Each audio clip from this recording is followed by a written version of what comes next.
Yes, pulses. India is the largest producer as well as the consumer of pulses in the whole world. These are the major source of protein in a vegetarian diet.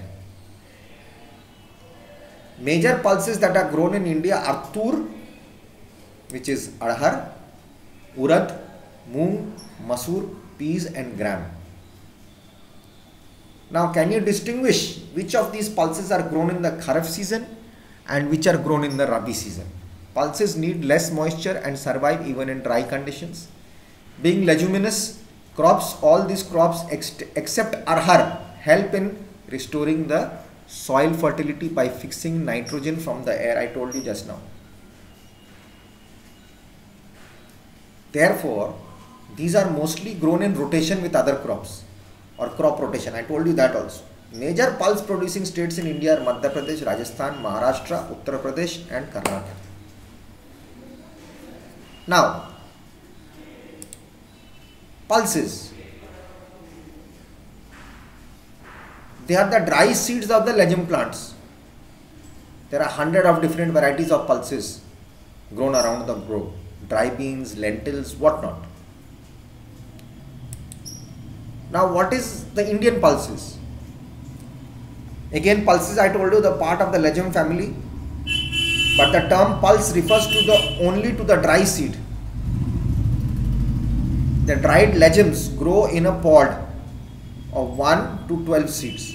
Includes beans, lentils, peas and other seeds referred to as lentils or beans. Have you seen that?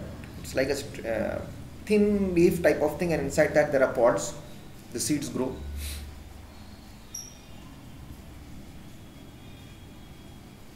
Why are lentils called pulses?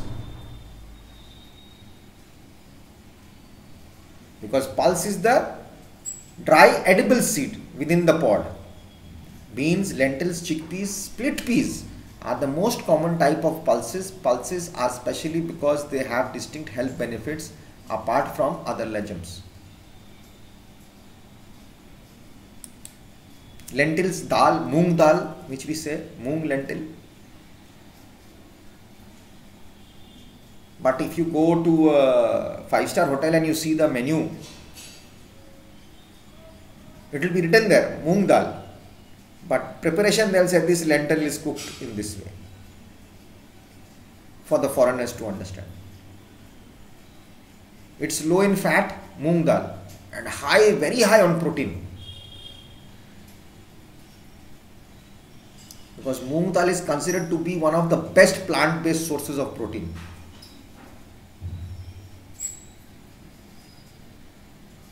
It's very light and high on protein. Moong dal.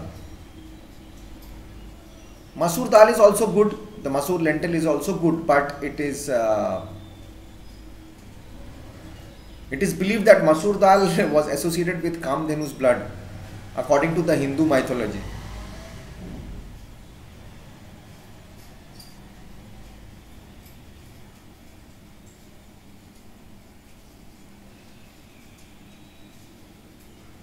And generally your uric acid increases if you have too much of moong dal. Then we have some chana dal, which is called the Bengal gram dal, or the split chana dal, which is called. Again, it comes with loaded with nutrients. You can make into delicious fritters, soups, dals, salads, curries. Again, it's rich in protein, folate, zinc, calcium and dietary fiber. So any type of lentil is good for health. Okay, so this is all about your pulses, but I will just tell you something more about it. Indian pulses, they are available in 3 types. Okay, which is not there in the book. I'll just share this with you.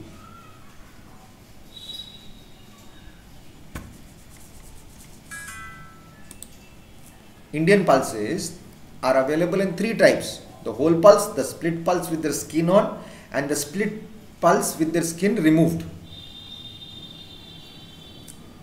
Most often we get confused, right, when it comes to referring to pulses or dals, that the pulses, referring the pulses name in English. I feel very odd. Seriously, to be very honest, I feel very odd. I use the local names which is there, so that's better. It's easier to converse with people, the shopkeepers, you know. I won't go to into big bazaar and say, give me that lentil, that this lentil, that lentil. I'll say, cool, I'll say dal also. On their post, it's written there, dal. Sign post is there. Their placard is there, dal. Masoor dal, this dal, that. I am comfortable with that. Even in England, it is sold as dal. Lentil, it is written, but again, underneath it's in their packet, it's written dal. What dal it is? The Britishers also know because they were here in India. They could only take back some dal because after they left India, they had no other option but have dal. No, that was a joke, jokes apart. The main reason behind this was, or rather this is because we always refer to these products in our regional names. Therefore, just a translation from Hindi to English of some important famous pulses of India which we have. I may be wrong, I don't know, but I'm just trying my luck. Moong dal, that yellow moong dal, you know, split and skinned green gram. Moong dal, which is called Hari Moong, I guess. No, this is split and skinned green gram, moong dal. Then there is Hare Moong dal, the green gram. Chawli dal, the black-eyed beans. Masoor dal is the split red lentils. And we have Sabat Masoor is called the Indian brown lentils. Tur dal is yellow pigeon peas. Rajma is kidney beans. Hari Matar is green peas. Safed Matar is white peas. Chana dal is split black gram. Urad dal is black gram beans. Chori dal is adzuki beans. Mot dal is Turkish gram. Kala chana is brown chickpeas. Safed chana is garbazo beans. Garbanzo beans. Labia is black-eyed peas. Poha is beaten rice. And til is sesame. Okay, basic information. So we are done with this. Now we'll go to food crops other than grains. What are the food crops which we have in India other than grains? See guys, class 10, I'll tell you one thing. You have to maintain a small copy or a notebook while you watch my videos. I'll not keep on telling you this is important and that is important. Whatever I'm saying is important. This class is also important. Everything in life has an importance. So this blah blah blah is quite important.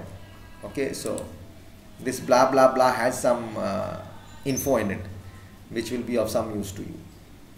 And I guess it is really going to be of some use to you. So make sure you are listening to it properly. It's not mandatory that you have to listen. Please. It's not forcible. It's YouTube. It's either you watch or you don't. It's your website, your life, your rule. The way you want to live it, it's all up to you. But within 3 to 4 months, we'll be seeing each other. So get ready. And this was just a phase of the moon, you know. Moon has got phases, right? Everything changes. The moon also comes back whole again. It goes till a thin crescent moon again. It comes back as a whole thing. So, but the whole thing is there. Only it's the phases are changing. It's not cut into a slice as we see the crescent moon, the Eid ka Chand. It's not like that. The whole thing is there. We are seeing it in a different way, different angles. So again it comes back. So this is, bad times will go. Can you ever see broken things together? When something breaks, it's scattered. But you have to join it up together to make it whole again. But that to the cracks stay. So broken things get scattered, but things together are always whole. Bad times come, Good times come. Nothing is permanent. So pandemic is also not permanent. It cannot be permanent. Never in history it has shown anywhere that pandemic has been permanent. Yes, it's caused a lot of damage. It causes a lot of damage, but it's not permanent. There were swine flus, there were so many pandemics, epidemics passed in the history during the World War I also. I hope you must have read that the Ganga Ghats, there was no wood to burn millions of people when the Spanish flu came into India. Mahatma Gandhi was alive also that time. So it happened. Even war happens. What? China's shooting, India is shooting, Indian guys are dying, China guys are dying. When I was in Assam, these Alpha Bodo militants, they used to shoot, we used to shoot, they used to die, we used to die, but does not stop. It continues. But at a certain point of time, it has to stop. We had to move away from that. They also moved away from that place. When they are moving, so pandemic has come, it will move. It will go away. But when it comes with a damage. It will not wait for anyone. It will not take your permission. It will damage and go away. It will cause severe damage, and it is caused already severe damage. Economically, physically, mentally, every way it is caused. Medically. Okay, so I'll come back in the next video and we'll go to this sugar crops other than grains.